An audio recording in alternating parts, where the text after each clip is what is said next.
नमस्कार, मैं हूं प्रशांत। खबरों की हकीकत में आपका स्वागत है। आज हमारा मुद्दा है बाबरी मस्जिद पर सियासत और समाधान। मुद्दे पर बात करने के लिए हमारे साथ स्टूडियो में मौजूद हैं साध्वी संघमित्रा भारती जी और डॉक्टर स्वामी अखिलेश योगी जी। आप दोनों का बहुत बहुत स्वागत है। और साथ में हमारे साथ मौजूद हैं वरिष्ठ सहयोगी इरफान रसूल। तो बढ़ते हैं अपनी खास पेशकश विध्वंस की दास्तान बाबरी विध्वंस को लेकर। आजादी के बाद लगातार बाबरी मस्जिद विवादों में रही। जैसे जैसे समय बीतता गया लेकिन इस मुद्दे को और हवा दी जाती रही। धर्म की नगरी अयोध्या सियासत का अहम हिस्सा बनती गई। अयोध्या मुद्दे पर सियासत की शुरुआत कब हुई और बाबरी विध्वंस की नींव किसने रखी, आज हम इसी मुद्दे पर विस्तार से चर्चा करेंगे। सियासत और नफरत से हटकर क्या आम सहमति और जनता की भावनाओं का सम्मान करते हुए सांप्रदायिकता के इस दलदल से निकलकर समस्या का कोई समाधान है, और अगर है तो इसको अमल में क्यों नहीं लाया जा रहा।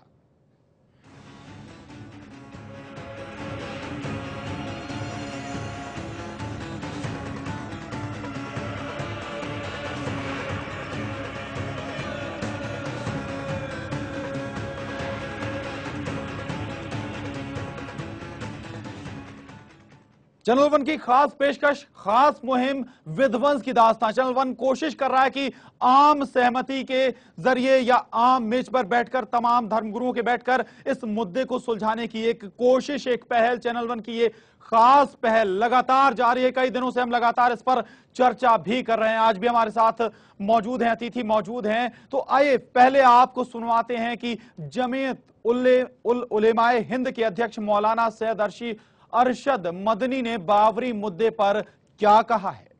मैं समझता हूं कि अगर जज्बात से खाली होकर के और दिलों को साफ करके खुलूस के साथ बैठेंगे, प्यार और मोहब्बत के जज्बे को लेकर के, तो मसले का हल निकल आएगा और उसमें कोई दुश्वारी नहीं होगी। बाकी मैं नहीं समझता हूं कि इसके सिवा कोई और दूसरा चारेकार है जो दिलों को जोड़ दे। जी हां, राजनेताओं ने मामले के हल को नहीं तलाशा बल्कि पूरे मुद्दे का ही राजनीतिकरण कर दिया। जमीयतुल उलेमाए हिंद के अध्यक्ष मौलाना सैयद अरशद मदनी का ये एक बार फिर से देखते हैं कि क्या कहना है। आपको इस मुल्क का यानी सबसे बड़ा ताकतवर देखना चाहते हैं, वो पार्टियां और वो अफराद हैं जिन्होंने लोगों को उकसाया और इसके ऊपर दलीलें कायम हो गई हैं कि इन्होंने लोगों को उकसाया है और उकसा करके इन्होंने मस्जिद को शहीद करा दिया है। वो इसके सिवा कोई और चीज़ नहीं है कि वो इख्तिदार को हासिल करना चाहते हैं। जब तक ये लोग उनसे अलग होकर के इखलास और अच्छी नीयत के साथ काम नहीं करेंगे और वाकईतन इस तरह नहीं आएंगे कि भाई हमें दिलों को जोड़ना है, जैसे हम पहले प्यार और मोहब्बत के साथ रहते थे, हमें इस तरह रहना है, उस वक्त तक मसले का हल नहीं निकल पाएगा। तो अरशद मदनी जी का साफ कहना है कि लोगों को भड़काया गया और बाबरी मस्जिद को ढा दिया गया। वहीं उनका यह भी कहना है कि सरकारों ने बाबरी मुद्दे को उछाल कर सांप्रदायिक तनाव पैदा किया, लेकिन क्या सांप्रदायिकता की राजनीति देश को किस तरफ ले जा रही है, इस सवाल पर भी जमीयतुल उलेमाए हिंद के अध्यक्ष का भी कहना है। वो भी देखते हैं कि क्या कहना है उनका। ये मुल्क का गुण है जो गुण लग रहा है और इस मुल्क को बदअमनी की तरफ धकेल रहा है। इसको समझना चाहिए। जो शख्स भी इख्तिदार की कुर्सी पर, जो पार्टी भी बैठे, उसे इस चीज़ को ध्यान रख करके मुल्क की राजनीति करनी चाहिए। अगर वो समझबूझ करके सेकुलरिज्म को आगे बढ़ाएगा तो मुल्क के अंदर अमन अमान भी रहेगा, शांति भी रहेगी। हमारे साथ मौजूद हैं इरफान रसूल। आपने देखी पूरी बाइटें सुनी अरशद मदनी जी की। उन्होंने साफ कहा कि सरकारों ने केवल इस मुद्दे को हवा देने की कोशिश की, केवल भड़काया गया संगठनों द्वारा, उसके बाद बाबरी मस्जिद को ढा दिया गया। क्या कहेंगे? प्रशांत, चैनल वन की लगातार ये खास कोशिश विध्वंस की दास्तान और इस पर राजनीति अब न हो, नफरत और सियासत से हटकर इस मुद्दे के हल की तलाश की तरफ और इस मामले को सुलझाने की तरफ लगातार हम बढ़ रहे हैं। लोगों के व्यूज हमें मिल रहे हैं, लोगों की बातें हम सुन रहे हैं, धर्म गुरुओं की बातें हम सुन रहे हैं। हमारे साथ स्वामी अखिलेश योगी जी मौजूद हैं, साध्वी संघमित्रा भारती जी मौजूद हैं। हम सबसे पहले स्वामी अखिलेश जी से पूछेंगे, क्या लगता है आपको चैनल वन की खास कोशिश, मामला किसी तरह हल हो, मुद्दे को सुलझाया जाए और समाधान की तरफ हम बढ़ें? डॉक्टर अखिलेश जी। हाँ, मैं ये समझता हूँ कि यदि हम इस चीज़ को इस रूप में लें कि भारतीय जो जनमानस के प्रतीक रूप में हम राम को स्वीकार कर लें, और तो जो भी यहाँ पर रहने वाले हैं इस भारतवर्ष में, तो बाबर की अपेक्षा जितना भी हमारा मुसलमान भाई है वो राम के नज़दीक है, भाषा की दृष्टि से, जन्म की दृष्टि से, मातृभूमि की दृष्टि से, संस्कृति की दृष्टि से। तो इसलिए आस्था के रूप में हमें सबको स्वीकार करके वहाँ राम मंदिर बना देना चाहिए, मैं ये समझता हूँ। और उससे सब की स्वामी जी सवाल ये है, कौन बनाना चाहता है, कौन नहीं, कौन उस पर राजनीति करना चाहता है। संघ मित्रा भारती जी हमारे साथ मौजूद हैं। क्या कहना है आपको, क्या लगता है कितनी नीयत साफ है और कितनी मन से ये काम हो रहा है और कितनी मंशा है और कितनी राजनीति है इसमें?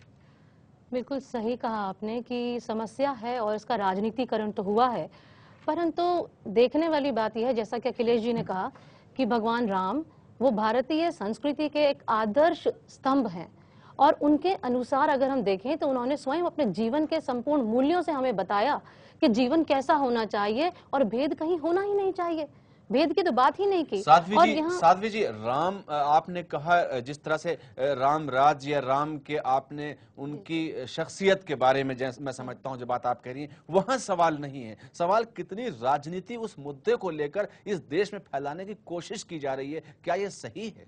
बात सही है कि समस्या का राजनीतिकरण हुआ है, परंतु जिन तरीकों से राम मंदिर को बनाने की चेष्टाएं की जा रही हैं वो तरीके गलत हैं। हमारा भी यही कहना है कि राम मंदिर उस स्थान पर बनना तो चाहिए, बन सकता है, मगर तरीका गलत है। क्रांति या परिवर्तन या किसी चीज में कोई हम सैलाब लाना चाहते हैं, उसके लिए हमें हिंसा के तरीकों को अपनाने की आवश्यकता नहीं है। और हिंदू धर्म जो हमारे देश का प्रतीक है, जो हमारे देश की पहचान है, उसने भी शांति की ही बात की, जियो और जीने दो की बात की, वहां कहीं हिंसा की बात थी ही नहीं। लेकिन जो तरीके इख्तियार किए जा रहे हैं वो तरीके गलत हैं। उसकी जगह शांति का प्रस्ताव, भाईचारे और अमन की बातें अगर की जाती, अध्यात्म को आधार लेकर चला जाता, तो फिर इस समस्या का समाधान हमेशा। साध्वी जी, आपने कहा कि मंदिर बनना चाहिए, ठीक है, उसके तरीके अलग होने चाहिए, लेकिन अगर दूसरा पक्ष भी यही कहे कि मस्जिद वहां पर होनी चाहिए और उसके तरीके अलग होने चाहिए, क्या इस जो रवैया है, एक रवैया पर अगर अड़े रहेंगे दोनों पक्ष, तो क्या ये मुद्दा हल हो पाएगा? क्या बातचीत के जरिए इसे सुलझाया नहीं जा सकता? बिल्कुल सुलझाया जा सकता है, लेकिन केवल बातचीत किसी समस्या का निदान नहीं होती है। हमने आपको बताया कि अध्यात्म की आवश्यकता है और अध्यात्म जहां आ जाएगा वहां पर हिंदू और मुसलमान की बात ही नहीं रहेगी। हमारे साथ all India Congress committee minority board के चेयरमैन इमरान किदवई साहब फोन लाइन पर मौजूद हैं। किदवई साहब, स्वागत है आपका। नमस्कार। किदवई साहब, अयोध्या मुद्दे को हल करने की चैनल वन की एक खास कोशिश चल रही है, क्या संदेश है बातचीत के द्वारा इस मुल्क में? क्या यह संभव है कि किसी बड़ी समस्या का हल बातचीत के दौरान निकाला जा सके? दुनिया का कौन सा ऐसा मसला है कि बातचीत से नहीं हल हो सकता है? जर्मनी एक हो गए, 50 और समस्याएं हल हो गई, लेकिन यह है कि बैठने के लिए तैयार ही कोई नहीं बात करके। कोर्ट में मसला है, हर एक ये कहता है जो कोर्ट फैसला होगा उसको मानेंगे, तो ऐसा नहीं है कि बातचीत से मसला नहीं हल हो सकता। इमरान किदवई साहब, बातचीत कोर्ट का मसला है, कोर्ट तय करेगा, लेकिन बातचीत के द्वारा दरवाजे खुले और एक कोशिश हो, किस तरह देखते हैं? चैनल वन की खास पेशकश है ये। राजनीतिक दलों का कोई रोल नहीं है। जो मसला जो समझते हैं कि जो बाबरी मस्जिद एक्शन कमेटी है या जो दूसरे राम जन्मभूमि वाले, वो बैठ के आपस में बात करें। हम मतलब कोई रोका नहीं है, एतराज नहीं है, और यह बातचीत से मसला हल हो जाए तो इससे अच्छी बड़ी बात क्या है? किदवई साहब, आपने कहा कि राजनीतिकों का कोई इसमें समावेश नहीं, लेकिन इसके बावजूद क्यों फिर उसमें इन्वॉल्व हो जाते हैं राजनीतिज्ञ? इसलिए कि सारे लोग राजनीतिक हैं, जितने हैं, चाहे इधर के लोग हो, चाहे वो एक्शन कमेटी हो, चाहे वो लोग, वो सब राजनीति से जुड़े हुए हैं।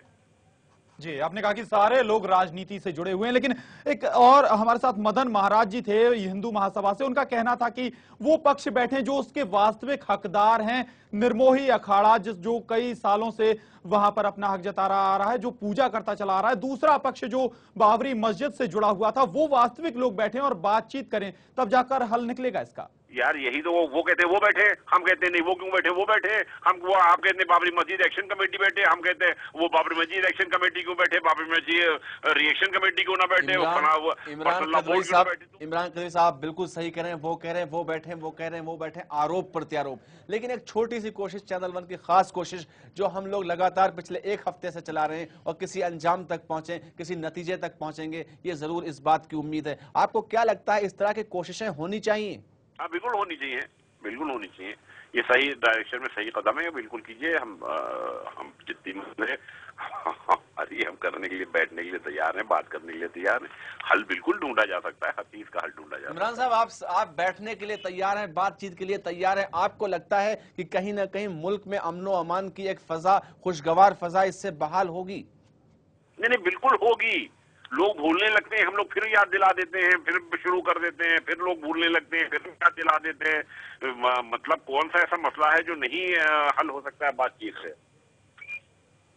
जी, बातचीत से हल हो सकता है। किदवई साहब का भी ये कहना है कि बातचीत से कौन सा ऐसा मसला है जो हल नहीं हो सकता, और ये मसला भी बातचीत के द्वारा हल होने की तरफ और सुलझने की तरफ बढ़ रहा है। चैनल वन की खास कोशिश लगातार जारी है। इमरान किदवई साहब हमारे साथ मौजूद हैं, हमारे साथ साध्वी मित्रा जी मौजूद हैं, हमारे साथ स्वामी अखिलेश जी मौजूद हैं, प्रशांत। और बातचीत की एक चैनल वन की खास कोशिश है, इसको सभी लोग अपने अपने अंदाज से, अपने अपने ढंग से रख रहे हैं, लेकिन बात लगभग सबकी एक ही है। जी बिल्कुल, बात लगभग सभी की एक ही है, और यही बात किदवई साहब ने भी कही कि बातचीत के जरिए जरूर हल हो सकता है, लेकिन राजनीतिकों को हालांकि दूर रखना होगा। हमारे साथ अखिलेश जी, डॉक्टर अखिलेश जी योगी जी हैं, आपसे बात करेंगे। आपने शुरुआत में कहा था कि मंदिर बनना चाहिए, लेकिन क्या इस बात को एक बार फिर से वही बात करें कि क्या केवल इस बात पर अड़ा रहना चाहिए कि केवल मंदिर ही वहां बने?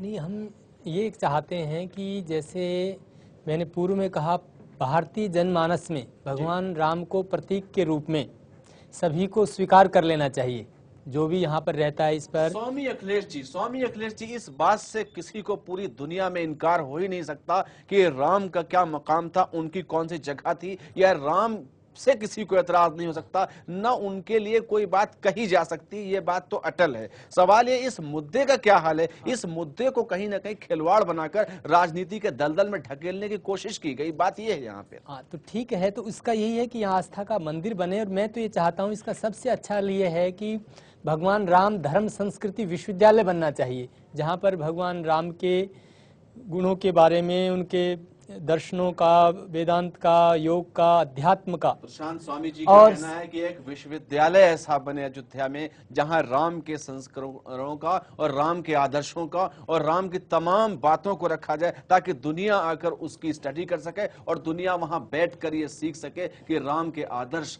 सच्चे आदर्श क्या थे, और उन पर चल सके। और साथ साथ सभी धर्मों की वहां शिक्षा दी जाए। जी बिल्कुल, संघ मित्रा जी हमारे साथ, संघ मित्रा, साध्वी संघ मित्रा हमारे साथ हैं। आपसे जानना चाहेंगे, क्या जो दूसरे संगठन हैं जो केवल धर्म के नाम पर राजनीति करते हैं, चाहे वो विश्व हिंदू परिषद हो या इस तरह के दूसरे संगठन, क्या उन संगठन को इस चर्चा से दूर नहीं रखा जाना चाहिए?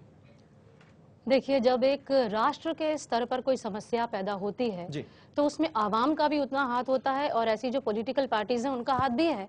ठीक है, यदि मानते हैं हम कि पॉलिटिकल पार्टीज के बीच में आ जाने से, कुछ राजनीतिकरण हो जाने से समस्या पर से बात हट जाती है, दृष्टि हट जाती है, लेकिन हम ये कह सकते हैं कि जो आपने बातचीत का जरिया शुरू किया, आवाम के जागरूक लोग जब इकट्ठा होंगे तो हम इसमें आगे बढ़कर बहुत कुछ कर सकते हैं। और जैसा कि हमने पहले भी कहा था कि जब हम समस्या का निदान ढूंढते हैं, केवल बातचीत से संभव नहीं, बातचीत में आधार क्या लिया जा रहा है, क्या बातचीत में हमने समाधान की बात की, समाधान का आना जरूरी है, और जहां हम समाधान की बात करते हैं वो आधार में अध्यात्म यदि रहे तो दृष्टिकोण विशाल होता है, साध्वी जी, लेकिन बात यहाँ पर हो जाती है। जी, बात यहाँ पर ये आती है कि जब तक धर्मगुरु अगर बैठे तब तक ठीक है, लेकिन जिस दिन या जिस वक्त वहां पे राजनीति इन्वॉल्व हो जाती है, राजनीतिज्ञ इन्वॉल्व हो जाते हैं, वो समस्या हल होने की बजाय कहीं ज्यादा बढ़ जाती है। इसमें भी बहुत अच्छी बात है, जिनके मंदिर को बनाने की हम उस भूमि पर बात कर रहे हैं, आइए उन्हीं से कुछ सीख लें। भगवान श्री राम ने भी एक बात की थी, और वे आदर्श राजनीतिज्ञ के रूप में हमारे समक्ष आते हैं, और आदर्श राजनीतिज्ञ होते हुए उन्होंने ये बहुत स्पष्ट किया कि राजनीति का आधार यदि अध्यात्म होता है तो उसके बाद ऐसा शोषण या स्व से जुड़ करके केवल किया गया कार्य नहीं होता, जहां पर किसी का शोषण हो या किसी का अहित हो, किसी की भावनाओं से खिलवाड़ हो, ऐसा नहीं होता। इसलिए यदि अध्यात्म आधार रहेगा, जिसमें कि एक बृहद दृष्टिकोण है, जहां विशालता है हृदय की भी, जहां वसुधैव कुटुंबकम की भावना है, तो फिर समस्या का निदान स्वतः ही हो जाता है। इसलिए आवाम को इसमें आना चाहिए, जागरूक नागरिकों को आना चाहिए, केवल धर्मगुरुओं को ही नहीं, सभी को आना चाहिए जो जागृत हो और आकर समाज को एक सही रास्ते पर ले जाए। प्रशांत साध्वी जी का कहना है कि अवाम जागरूक हो, जनता जागरूक हो, सिर्फ धर्म गुरु नहीं बल्कि सारे लोग जागरूक हों। तो मुझे लगता है मुट्ठी भर लोग ऐसे हैं जो नफरत फैलाना चाहते हैं, बाकी ज्यादा लोग ऐसे हैं, बहुसंख्यक ऐसे हैं जो कहीं ना कहीं शांति चाहते हैं और शांति से इसका हल चाहते हैं। जिस तरह से अभी साध्वी जी ने कहा कि अध्यात्म उसमें होना चाहिए, अध्यात्म जब तक नहीं होगा, रूहानियत जब तक नहीं होगी, जब तक नियत साफ नहीं होगी और फैसले की उम्मीद भी बहुत कम होगी और हम हल की तरफ भी नहीं शायद पहुंच सकते हैं। तो अध्यात्म जहां शामिल होगा वहां साफ नियत के साथ बैठने की कोशिश करेंगे। आपने कहा कि किस उसमें समाधान का टॉपिक क्या है, समाधान का आधार क्या है। सबसे पहले चैनल की खास कोशिश है कि हम लोग बैठ सकें, हम लोग करीब आ सकें, हम लोग बात कर सकें, फिर हम ये एजेंडा तय करेंगे इसका हल कैसे निकाला जाए और नतीजे की तरफ हम कैसे पहुंचेंगे। चैनल वन की खास पेशकश लगातार जारी है और नतीजे की तरफ और इसके हल की तरफ हम लगातार बढ़ रहे हैं। हमें सारे लोगों के जो व्यूज मिल रहे हैं सबकी बात लगभग एक ही है, लेकिन शब्द अलग अलग हैं। वर्ड वार है, ऐसा लगता है कि अल्फाज की जंग है। इसको कहीं ना कहीं हम एक लड़ी की तरह, एक माले की तरह अगर पिरो देंगे तो एक साथ बैठ जाएंगे और समस्या का समाधान संभव हो जाएगा। जी, आपने कहा कि मुट्ठी भर लोग ऐसे हैं जो सांप्रदायिकता फैलाना चाहते हैं, लेकिन वही एक चिंगारी बहुत बड़ी आग में भी बदल जाती है। और साध्वी जी ने कहा था कि एक आदर्श राजनीति की बात की थी, लेकिन क्या आपको लगता है, साध्वी जी हमारे साथ हैं, क्या आपको लगता है कि वाकई में आज आदर्श राजनीति बची है जो वाकई में वास्तविक मुद्दों को सुलझाने की बात करे? अगर आदर्श राजनीति आज नहीं है तभी हम समाधान की बात कर रहे हैं। जिन प्रभु राम के मंदिर को बनाने की चर्चा हम यहाँ लेकर बैठे हैं आज, तो हम ये क्यों नहीं समझते कि हम उन्हीं से ये सीखें कि जीवन के मूल्य क्या हैं। अगर हम समाज को समाज में शांति की स्थापना करना चाहते हैं तो उसके भी कुछ तरीके हैं। हर कार्य को करने का एक तरीका होता है। अब ये मसला केवल मात्र बहस से या वोटों की राजनीति से हल होने से रहा, ऐसे नहीं हो सकता। और फिर जो परिवर्तन की बात हम करते हैं, क्रांति का आधार यदि हिंसा और अगर खून खराबा रहेगा तो ये कदापि नहीं हो सकता। अब जो भी कुछ उस समय घटित हुआ, उस दौरान आप भी जानते हैं और हम सभी जानते हैं, सभी ने देखा जाना, कितने ही युवा उसमें धकेल दिए गए, उस आग में झोंक दिए गए। युवा शक्ति का ऐसा प्रयोग। लेकिन यदि हम यही कहते हैं अध्यात्म आधार हो, अगर नहीं है तो उसे लाया जाए। इसीलिए जो बातचीत का आप मंच, खुला मंच आप लोगों के समक्ष दे रहे हैं, वहां पर अध्यात्म को आधार लेकर यदि चलेंगे तो सभी को एक दिशा मिलेगी और दिशा के बाद जागृति से ही हम कुछ काम कर सकते हैं। हमारे वेद कहते हैं यो जागार तमृचा कामयन्ते, जो जागा हुआ है वही समाज के हित में काम कर सकता है। इसलिए पहले आवाम को ही और सभी को, और जो राजनीति में है वो क्यों नहीं, जो देश के नेतृत्व को करने के लिए आगे हैं वे भी जागृत हों। और जब जागृत होंगे तो राजनीति स्वतः ही आदर्श राजनीति हो जाएगी। तो भगवान श्री राम के राम राज्य की स्थापना में कोई देर नहीं होगी। बिल्कुल, राम के उन आदर्शों से सीखना होगा। एक आदर्श राजनीतिज्ञ का भी उन्होंने बहुत बड़ा उदाहरण पेश किया था। हमारे साथ योगी जी मौजूद हैं, डॉक्टर अखिलेश योगी जी। आपसे जानना चाहेंगे, हम उस गंगा जमुनी तहजीब से दूर क्यों होते चले जा रहे हैं? मूल कारण है कि व्यक्ति अपने कर्तव्य को नहीं समझ रहा है। और जिस क्षण व्यक्ति अपने कर्तव्य को राष्ट्र के प्रति समझेगा, और सबसे बड़ी यदि मैं यूँ कहूँ इंसानियत, यदि जिस क्षण व्यक्ति के अंदर इंसानियत आ जाएगी तो उन संपूर्ण समस्याओं का समाधान हमें मिल जाएगा। तो फिर जो भगवान राम ने या तुलसी ने जो भी कहा कि सभी के अंदर उसी का स्वरूप है, तो हम ये देखेंगे तो ये सारी समस्याएं समाप्त हो जाएंगी। तो मैं ये चाहता हूँ कि हम जो भारतीय संस्कृति, भगवान राम का ये मानना था कि हम आत्मवत और सभी के अंदर कि सभी उस परमात्मा की संतानें हैं और मिलकर के हम अच्छे कार्य करें, तो मैं समझता हूँ सारी समस्याओं का समाधान हो जाएगा। और जब तक हम उस चीज़ को स्वीकार नहीं करते हैं तो फिर आपस में भेदभाव खड़े रहेंगे, दीवारें खड़ी रहेंगी। प्रशांत स्वामी जी का और साध्वी जी का ये कहना है कि जिस राम की बात कर रहे हैं उनके आदर्शों के करीब जाकर देखें और वहां पर तलाश करें कि शांति का कितना हमें संदेश मिलता है। हम जिस मंदिर को लेकर बात कर रहे हैं हम उसके करीब जाकर उनके आदर्शों की पहले बात करें, और कहीं ना कहीं अध्यात्म, रूहानियत और स्पिरिचुअलिटी जब आएगी तो मुद्दा हल होगा और हम हल की तरफ बढ़ेंगे। अगर बेचैनी, बदअमनी फैलाएंगे, अशांति फैलाएंगे तो शायद ये सच्चाई और ईमानदारी नहीं है। बिल्कुल, शायद इस मुद्दे के हल होने से पहले एक बात पर और गौर करना होगा, क्या ये वाकई में इतनी बड़ी परेशानी थी, इतना बड़ा मुद्दा था जितना बड़ा इसे राजनीतिज्ञों ने बना दिया? जी इरफान। सवाल यह है कि शुरुआत राजनीतिक इसलिए हुई कि वोटों की सियासत और लाशों की सियासत पर यहां सरकारें बनने लगी और सबको यह पता चल गया कि अब यही शॉर्टकट रूट है सत्ता के गलियारों तक पहुंचने का। और कुछ लोग तो इस जगह को, कुछ लोगों ने सत्ता तक पहुंचने की एक सीढ़ी बना ली। वो कौन लोग हैं, उन्हीं को बेनकाब करने की कोशिश है। और यह बताना होगा कि बहुसंख्यक अगर जागरूक हो जाएं तो ये नफरत की सियासत बहुत दिन तक शायद चलने वाली नहीं है। इसके बाद स्वामी जी से अगर पूछे, स्वामी जी क्या लगता है आपको कि अवाम जागरूक इस मुद्दे पर, चैनल वन की खास पेशकश जो चल रही है, अवाम जागरूक होंगे? मैं बड़े विश्वास के साथ कह सकता हूं, जो हमारा चैनल वन इस चीज़ को, मुहिम को लेके चल रहा है, निश्चित सफलता मिलेगी। लोग वास्तविकता को समझने लगेंगे और लोग, क्योंकि भारत में मैं मुसलमान भाइयों से मिलता हूं और जो सिख हैं, ईसाई हैं, तो सभी चाहते हैं मंदिर बनना चाहिए और भगवान राम के प्रति आस्था है, वो यहाँ के रहने वाले हैं।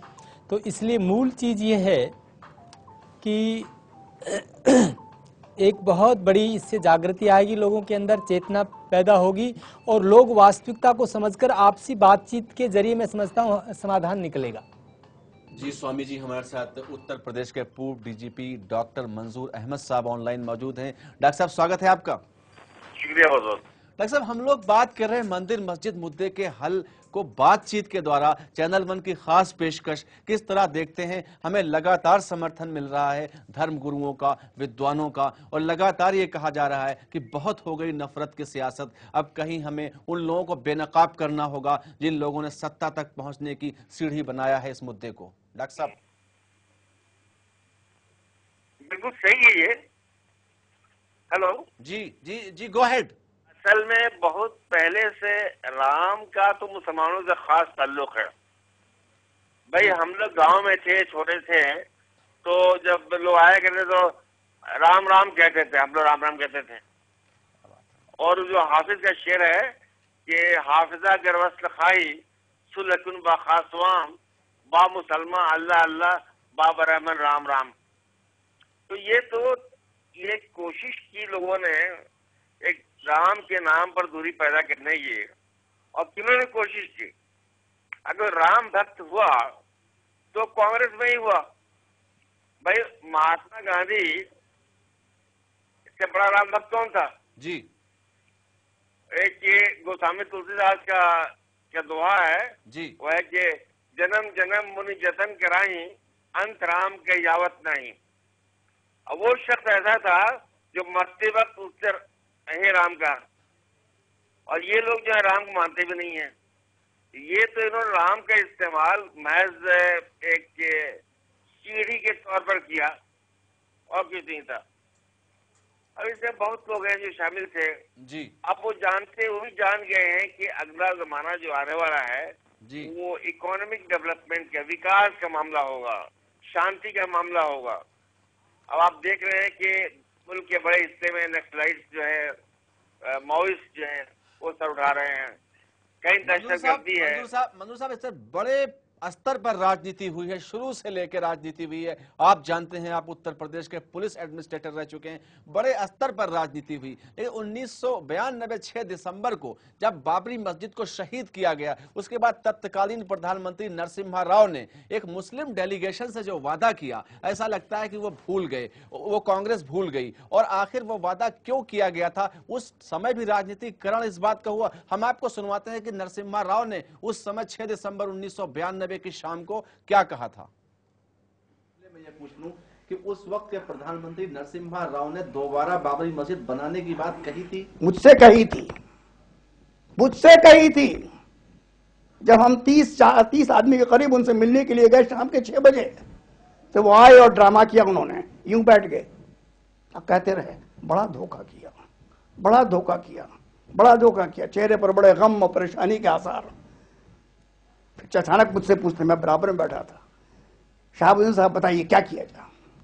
मैंने कहा, राव जी, अगर आपको वाकई इतना दुख है जितना आप दिखा रहे हैं, तो आप सबसे पहले ये ऐलान कर दीजिए कि हम मस्जिद फिर से बनाएंगे। आप ठीक कहते हैं, कब करूं? जितना जल्द कर सकिए। मैंने कहा, अच्छा, तो अभी कैबिनेट की मीटिंग होने वाली, उसके बाद मैं रेडियो पर जाऊंगा और मैं उस पर ऐलान कर दूंगा। और जहां तक मेरे इल्म में उन्होंने ऐलान किया। मगर 7-8 दिन के बाद जब पार्लियामेंट में पेशी हुई, तब उनके होम मिनिस्टर चौहान साहब मुकर गए कहने लगे नहीं नहीं, हमने तो कहा कि एक नई मस्जिद बना देंगे। प्रशांत डॉक्टर मंजूर अहमद साहब और साध्वी जी और स्वामी जी हमारे साथ मौजूद हैं।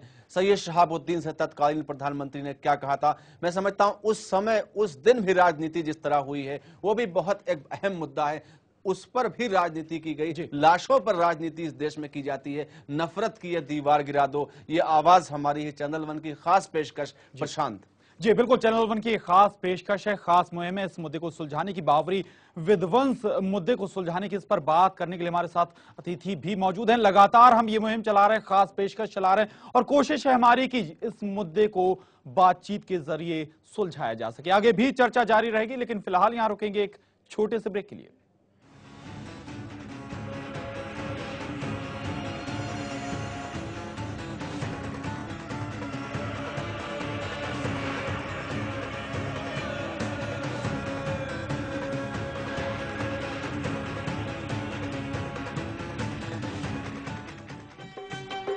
चलो कुंभ गंगा का, चलो कुंभ गंगा का, चलो कुंभ गंगा का दर्शन मिलेगा, चलो कुंभ गंगा का दर्शन मिलेगा।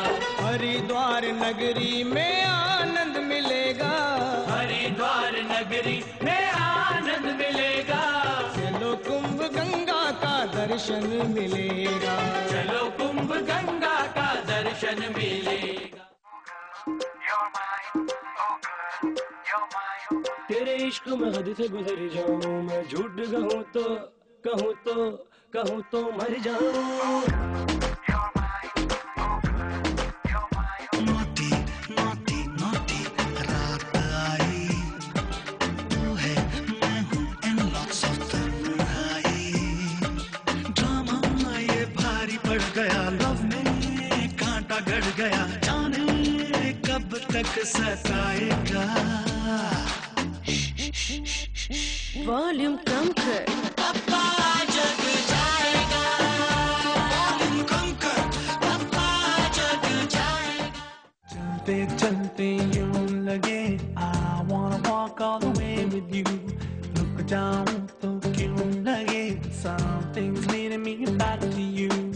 होश में भी कैसे बेखबर हो गया, दीवानों के जैसे baby baby I'm following you। So is this love? कह दो जरा जिंदगी दो पल की इंतजार, कब तक हम करेंगे भला तुम्हें प्यार, कब तक ना करेंगे भला जिंदगी।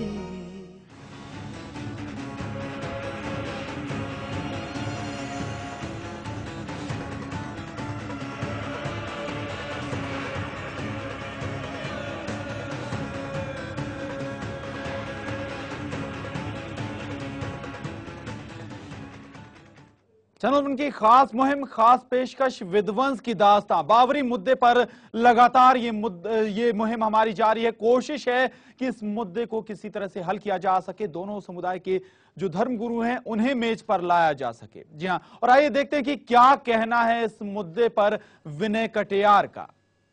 समस्या का समाधान बातचीत के माध्यम से हल हो।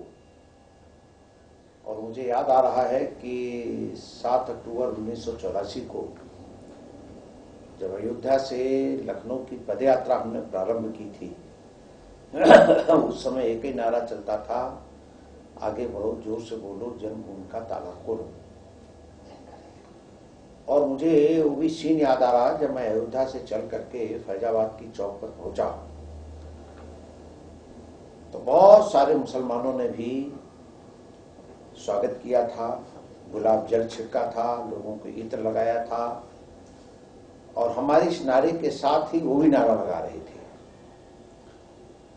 और 7 अक्टूबर से लेकर के 14 अक्टूबर तक, जब तक लखनऊ पदयात्रा नहीं पहुंच गई, तब तक लगातार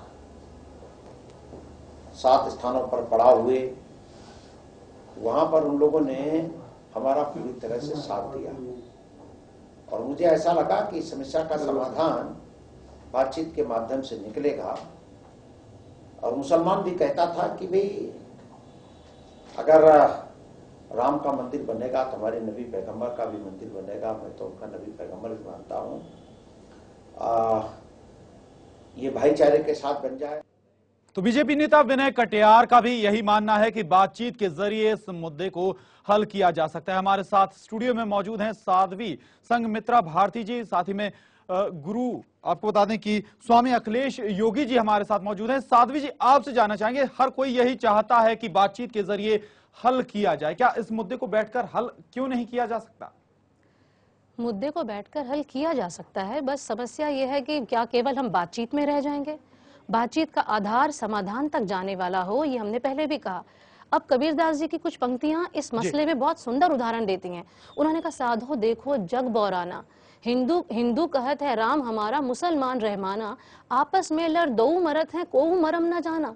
उन्होंने जिस मरम को जानने के बाद कि जिसके बाद ये द्वेष ही खत्म हो जाएगा, वो मरम ही समाधान है और वो मरम ही अध्यात्म है। और अध्यात्म के खुले मंच पर, इस मेज पर से यदि अध्यात्म आवाम में परोसा जाए, हर इंसान के शख्स के हृदय में उतार दिया जाए, तो फिर समस्या का समाधान स्वतः हो जाएगा।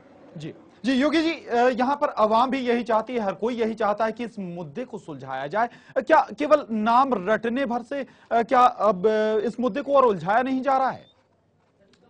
देखिए, जब तक इसमें हम पूर्ण निष्ठा के साथ जी कार्य नहीं करेंगे तो समाधान नहीं होगा। इसमें यदि हम राजनीति या हम अपनी कोई स्वार्थ भावना लेकर के हम कोई देश में हिंसा फैलाना चाहेंगे तो ये मुद्दा बढ़ता चला जाएगा। मूल हमें जो हमारे महात्मा गांधी जी का प्रयोग था कि अहिंसा के माध्यम से, और जो अध्यात्म चाहता है उसी के अनुसार यदि हम करेंगे तो सारे समाधान भी हो जाएंगे, राम मंदिर भी बन जाएगा। और मैं तो ये कहता हूँ हमारा मुस्लिम भाई, ईसाई, सिख सब एक साथ लग करके बना देंगे। और सब लोग चाहते हैं कि राम मंदिर बनना चाहिए। तो जो जहाँ भी इस प्रकार की समस्याएं हैं कि हम आपस में समाज में जो फूट पैदा करना चाहते हैं, वो चीज़ें बैठ करके एक साथ दूर हो जाएंगी और मैं समझता हूँ समाधान निकल जाएगा। जी इरफान जी, हमारे साथ पूर्व डीजीपी उत्तर प्रदेश वो भी साथ में थे। उनका कहना है कि अब इन मुद्दों को गौड़ कर दिया जाएगा। आम जनता चाहती है कि मैं बता दूं, डॉक्टर मंजूर अहमद साहब ने कई दोहों के द्वारा हमें याद दिलाया और उन्होंने कहा कि किस तरह राम के आदर्शों की बात की। डॉक्टर साहब, हमारी आवाज सुन रहे हैं हम? डॉक्टर मंजूर अहमद साहब, लगता है डॉक्टर साहब हमारी आवाज सुन रहे हैं आप? वो फोन लाइन पर नहीं, उनके हमारा संपर्क टूट गया है। हम दोबारा उनके पास आएंगे। प्रशांत, बड़ा अच्छा लगता है जब ये बातें कही राम के आदर्शों की और राम के जो उदाहरण दिए जाते हैं। तो जिस तरह से ये मुद्दा जो है ये इस तरह इसने नफरत फैलाने की कोशिश की गई और उसमें राजनीति का मिश्रण हो गया, पॉलिटिसाइज करने की कोशिश की गई। ऐसा लगता है कि ज्यादातर इसमें बहुत कम लोग ऐसे हैं जो नफरत फैलाने की कोशिश कर रहे हैं। बहुसंख्यक वो लोग हैं जो मुद्दे की हल की तलाश में हैं। लेकिन शुरुआत कौन करे? शुरुआत और पेशकश चैनल वन की खास पेशकश और चैनल वन की इस खास मुहिम, लगातार जो हमें लोगों के व्यूज मिल रहे हैं, लोग हमारे साथ स्टूडियो में कहते हैं, उनकी बात एक ही है, मतलब उसका एक ही है, कहने का अंदाज बदला हुआ हो सकता है। प्रशांत जी बिल्कुल, कहने का अंदाज बदला हुआ हो सकता है। राम रहीम, गंगा जमुनी तहजीब जिसके लिए भारत जाना जाता है, यहाँ की सभ्यता, यहाँ की संस्कृति के लिए भारत जाना जाता है। साध्वी जी, आपसे जानना चाहेंगे आखिर वो संस्कृति हम क्यों खोते जा रहे हैं? देखिए, भारतीय संस्कृति को मृत्युंजय संस्कृति कहा जाता है। मतलब जो काल की समस्त थपेड़ों को भी सहकर आज बनी हुई है। अब अगर हम थोड़ा सा पीछे जाके इतिहास में झांक कर देखें, बेबीलोन, मिस्र या कितनी सारी संस्कृतियां हुई, किसी का आधार यदि सैन्य बल था, धन बल था, तो ये सब नश्वर तत्व हैं। लेकिन भारतीय संस्कृति का आधार ही मात्र अध्यात्म था, जो अनश्वर तत्व है, जो स्व से परिचय की, अपने अस्तित्व को जानने की बात करता है। और यहाँ आकर हमारी संस्कृति का जो आधार था, जिस दिन हमने उसे खो दिया, उसी दिन से हमारे जो वैभव था, हमारा श्री था, जो हमारी पहचान थी, जिसे देख करके विदेशी भी यहाँ पर आए थे, है ना, हम बस वही चीज खो चुके। अगर आज अध्यात्म पुनः हमारे भारत को मिल जाए, यहाँ हर एक शख्स के भीतर उतर जाए, तो भारत पुनः जगत गुरु बन सकता है। वही सोने की चिड़िया जो पहले था वो आज भी हो सकता है। ये श्री और ये वैभव मात्र भौतिकवाद की बात नहीं है। हमारे भारत शब्द का एक बड़ा खूबसूरत अर्थ है जो विष्णु पुराण में आता है, भरण पोषण करने वाला। यूं तो भारत शब्द का अर्थ है भासी रतम तु नित्यम इति भारतम, जो नित्य प्रकाश में रत रहता है वही भारत है। और जहां हम प्रकाश में रत रहने की बात करते हैं तो राम क्या है, कहते हैं राम क्या है, जो स्वयं प्रकाश है। और अगर हम अल्लाह की बात करें तो वो भी प्रकाश है, वही नूर है। तो आप सोचें, जो नित्य उस अल्लाह के, उस राम के प्रकाश में रत रहता है, वो जमीन भारत है। और अब अगर हम ये कहें कि भारत का दूसरा अर्थ है भरण पोषण करने वाला, तो ये किसी बुनियादी रोटी कपड़ा और मकान जैसी जरूरतों की बात नहीं थी, यहाँ आध्यात्मिक पोषण की बात थी। प्रत्येक मानव को, समाज की हर इकाई को जब आध्यात्मिक पोषण मिलता है, भीतर से खूबसूरत विचार उसके होते हैं, आदर्श चरित्र होता है, वो एक विकसित व्यक्तित्व होता है, और हमारे जो वेदों का कथन है मनुर्भव, उसकी उक्ति को सत्य करता है, तो अब यकीनन ये सब कुछ हो सकता है। जब आधार आ जाएगा, संस्कृति को लौटाइए, जनमानस में संस्कृति का प्रचार कीजिए, और हमारी संस्कृति के एक प्रतीक चिन्ह है भगवान श्री राम। जी बिल्कुल, उन्होंने एक आदर्श राजनीतिज्ञ, आदर्श पिता, आदर्श पुत्र, हर चीज का एक उदाहरण पेश किया था। स्वामी जी के पास चलते हैं। स्वामी जी, ना रामायण में ये कहा गया है कि लड़ें, किसी मुद्दे पर लड़ें, ना कुरान में ये कहा गया है कि किसी मुद्दे को लेकर लड़ाई की जाए, आराम से बैठकर उन मुद्दों को सुलझाया जाए। कभी ना तो इन ग्रंथों में इस तरह की बात कही गई, फिर हम क्यों लगातार लड़ते रहते हैं किसी एक मुद्दे को लेकर? इसका मूल कारण है अज्ञानता। अज्ञानता, अशिक्षा, व्यक्ति का अहंकार, यही आपस में हमें लड़ा रहा है। जब जिस दिन इस धरा से अविद्या का क्षय हो जाएगा तो आपस में जो लड़ाई है, झगड़ा, सब समाप्त हो जाएंगे। और पहले भी मैंने कहा कि जो सबसे बड़ी बात है, आज जितने भी मतांतर हैं, संप्रदायवाद हैं, सबसे पहले व्यक्ति मनुष्य बने, और जिस दिन ये चीज़ हासिल करेगा वो, तो भी समस्याओं का समाधान हो जाएगा। तो आज आवश्यकता है हम अपनी ओर लौटें, या वेदों की ओर लौटें, अपने महापुरुषों की ओर लौटें। जैसे हम लौटेंगे, उनकी मर्यादाओं के, उनके जो जीवन के जो चरित्र थे, उनको हम यदि जीवन में अवतरित करेंगे तो अपने आप समस्याएं समाधान हो जाएंगी। और जब तक हम उनके जीवन के आदर्शों को जीवन में नहीं आचरित करेंगे तो समस्याएं मुंह बाए खड़ी रहेंगी, और हमारा आलस्य, हमारा प्रमाद, हमारा अहंकार हमें गर्त की ओर ले जाएगा, और आपस में रोज नए विवाद खड़े होंगे। जी, रोज नए विवाद खड़े होंगे। इरफान जी, आखिर एक और विवाद कहीं ना कहीं इन राजनीतिज्ञों का खड़ा किया हुआ है। अब इस विवाद को, राम मुद्दे विवाद को, बाबरी विध्वंस मामले को, आखिर बातचीत के जरिए, जिस तरह से साध्वी ने कहा कि आध्यात्म हमारी संस्कृति है, आध्यात्म से जुड़ा हुआ है भारत देश, और उसकी संस्कृति बहुत पुरानी है, क्या ये संस्कृति सिखाती है कि ऐसे लड़ा जाए? प्रशांत, राम पर कोई विरोध नहीं है, राम पर कोई विरोधाभास नहीं है, राम से किसी को इख्तिलाफ नहीं है। डॉक्टर अल्लामा इकबाल ने कहा है, अहले नज़र समझते हैं उन्हें इमाम हिंद।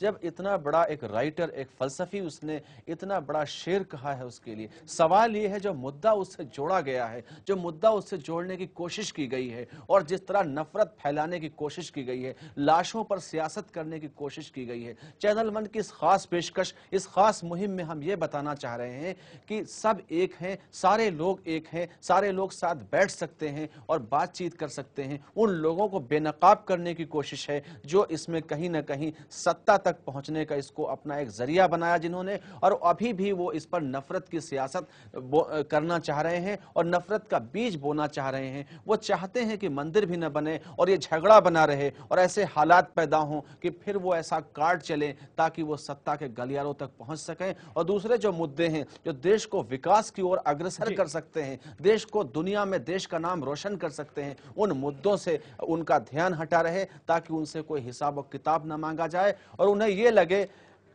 कि कहीं ना कहीं सरकार अब इसी बुनियाद पर बनेगी और एक हिंदू कार्ड और एक मुस्लिम कार्ड खेलने की कोशिश की गई। लेकिन जनता जागरूक है, अवाम जागरूक है, जागरूकता अभियान की शुरुआत है। चैनल वन की इस खास पेशकश और खास मुहिम के द्वारा जो शुरुआत की गई है, हम लोग कामयाबी की तरफ जरूर बढ़ेंगे और जरूर पहुंचेंगे। जी बिल्कुल, हमारे साथ न्यूज रूम से जुड़ रहे हैं कुलदीप भारद्वाज। स्वागत है आपका चैनल वन में। कुलदीप जी, स्वागत है आपका चैनल वन पे। आज हम एक खास पेशकश करें बाबरी विध्वंस को लेकर, विध्वंस की दास्तान, जिसमें चैनल वन की खास कोशिश है इस मुद्दे को बातचीत के जरिए सुलझाने की, इस मुद्दे पर लोगों को मेज पर लाने की, धर्मगुरुओं पर मेज पर लाने की, क्योंकि लगातार केवल इसमें राजनीति का समावेश होता रहा, राजनीतिक रोटियां अभी तक सेकी जाती रही, ना कि इस मुद्दे को सुलझाने की कभी कोशिश की गई। चैनल वन की इकलौती कोशिश, पहली बार किसी चैनल ने इस कोशिश को अंजाम दिया। आपसे जानना चाहेंगे कुलदीप जी, क्या बातचीत के जरिए मुद्दे पर इसे सुलझाया जा सकता है? देखिए जनाब, सबसे पहले तो मैं, आपने ये जो मुहिम छेड़ी है उसके लिए मैं आपका आभार व्यक्त करता हूं। जहां ये आवाज मेरी गूंज रही है थोड़ी सी इसमें, तो जहां तक है राम मंदिर और बाबरी मस्जिद के विषय में, ये जितने भी, आप मुझको सुन पा रहे हैं? जी बिल्कुल, आपकी आवाज पहुंच रही। जी ठीक है। तो जहां तक ये जितने भी राजनीतिक लोग हैं, या विश्व हिंदू परिषद है, या बाबरी मस्जिद कमेटी है, जितने भी कमेटियां हैं, ये लोग सिर्फ राजनीतिक रोटियां सेक रहे हैं, ये नौटंकी रच रहे हैं। जितने बाबा, अभी मैं पिछले 15-20 मिनट से आपका एक कार्यक्रम देख रहा हूं, इनमें बहुत सारे लोग इस समय राम की चर्चा कर रहे हैं, कृष्ण की चर्चा कर रहे हैं। इनसे पूछिए, राम के विषय में चलते हैं? अभी पीछे राधा और कृष्ण के ऊपर एक टिप्पणी की गई, कहां चला गया इनका भगवान के प्रति विश्वास या भगवान के प्रति आस्था इन लोगों की? ये लोग मात्र नौटंकी रच रहे हैं। हां, मैं एक चीज बहुत स्पष्ट कहना चाहूंगा, अगर हमारे मन से या किसी के भी मन से आप पूछना चाहें कि क्या वहां राम मंदिर बनना चाहिए, जवाब है हां, बनना चाहिए। लेकिन ये जितने भी राजनीतिक, और राजनीतिक छोड़ दीजिए, जितने भी परिषद वरिषद दुनिया भर के बनाए बैठे हुए हैं, और मैं तो कहना चाहूंगा, वरना मुझे तो लग रहा था ये तमाशा और ये जितने जमूरे इकट्ठे होंगे वो इलेक्शन से शायद 1 वर्ष पहले इकट्ठे होंगे। लेकिन अच्छा, खुशी की बात है, आभार है कि आपने कम से कम कुछ लोगों के इस माध्यम से अभी से निकाल दिया, 3 वर्ष पहले ही निकाल दिया।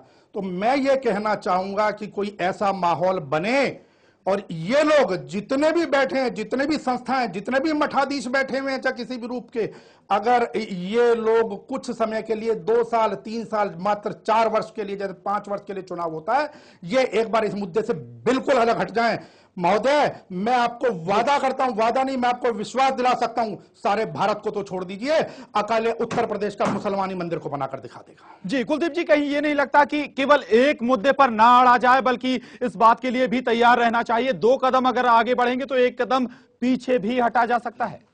हाँ बिल्कुल, उसमें देखिए, मैं फिर कह रहा हूं, हमारी संस्कृति गंगा जमुना संस्कृति है। जितने भी लोग, जितने भी मुस्लिम अयोध्या क्षेत्र का या उत्तर प्रदेश या उसके आसपास के क्षेत्र हैं, वो हमारे ब्याह में, काज में, हर कार्यक्रम में आते जाते रहे हैं, उन्हें पता है राम क्या है और कृष्ण क्या है। भारद्वाज जी, सवाल ये है कि हम सारी बातें करेंगे, सारी चर्चा करेंगे, लेकिन अभी चूंकि ऐसा मुद्दा है कि हम सबको करीब लाने की कोशिश कर रहे हैं और सबको एक साथ बिठाने की कोशिश कर रहे हैं, और इतना सेंसिटिव और इतना संवेदनशील मुद्दा है। हमारा कहना है अदालत में जो मामला है वो अदालत में है, लेकिन बातचीत के दरवाजे खुले, और चैनल 1 ने खास पेशकश में बातचीत के दरवाजे खोले हैं, और एक ऐसा प्लेटफॉर्म है जहां धर्म गुरुओं के द्वारा बातचीत की जा रही है। पिछले कई दिनों से लगातार हमारी ये मुहिम आगे भी जारी रहेगी। हमारा कहना यह है कि अभी हम किसी चीज में उलझने की नहीं, बल्कि सुलझने की कोशिश करें, और बातचीत को मुख्य धारा में लाकर यह बता दें कि बहुसंख्यक अभी वो लोग हैं जो झगड़ा, नफरत नहीं चाहते हैं, मुट्ठी भर वो लोग हैं जो राम के नाम पर सियासत करते हैं, राम के पुजारी नहीं हैं बल्कि राम के व्यापारी हैं।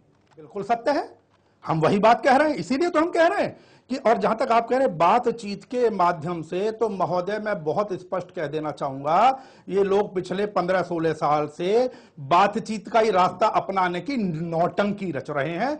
लेकिन इन लोगों के, जिनके आप लोग बुला रहे हैं, जो ये मठाधीश हैं, इन लोगों के माध्यम से यदि आप ये सोचते हैं कि बातचीत के माध्यम से कोई रास्ता निकल जाएगा, तो आज कुलदीप भारद्वाज की बात लिख लीजिएगा, जीवन भर ये लोग नहीं निकाल सकते। इनको हटा के नए लोगों, आप जैसे लोगों को आना होगा। सवाल ये, आपका सवाल शायद आरोप प्रत्यारोप में जा रहा है, शायद हम आरोप प्रत्यारोप से बचकर हम समस्या के समाधान की तरफ एक ट्रैक निकालना चाह रहे हैं, एक रास्ता निकालना चाह रहे हैं, उसकी कोशिश है। हम सबसे चर्चा कर रहे हैं, हमें सबसे व्यूज लेने पड़ रहे हैं, हम सबकी बात कर रहे हैं, हम पूरे देश की बात कर रहे हैं, राष्ट्र हित की बात कर रहे हैं, इस मुद्दे से हटकर विकास की ओर अग्रसर होने की बात कर रहे हैं। हमारा किसी से कोई ऐसा इख्तलाफ नहीं है, कोई ऐसी घृणा नहीं है, कोई ऐसा विरोधाभास नहीं, सबके व्यूज लेंगे, चर्चा करेंगे, धर्म गुरुओं से बातचीत करेंगे, तो इस मुद्दे का समाधान निकल सकता है। कुलदीप भारद्वाज जी।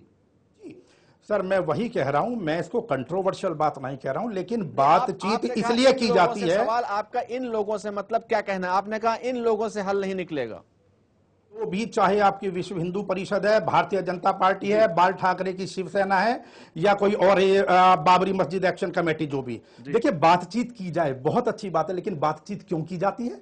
ताकि उसका कोई परिणाम निकले।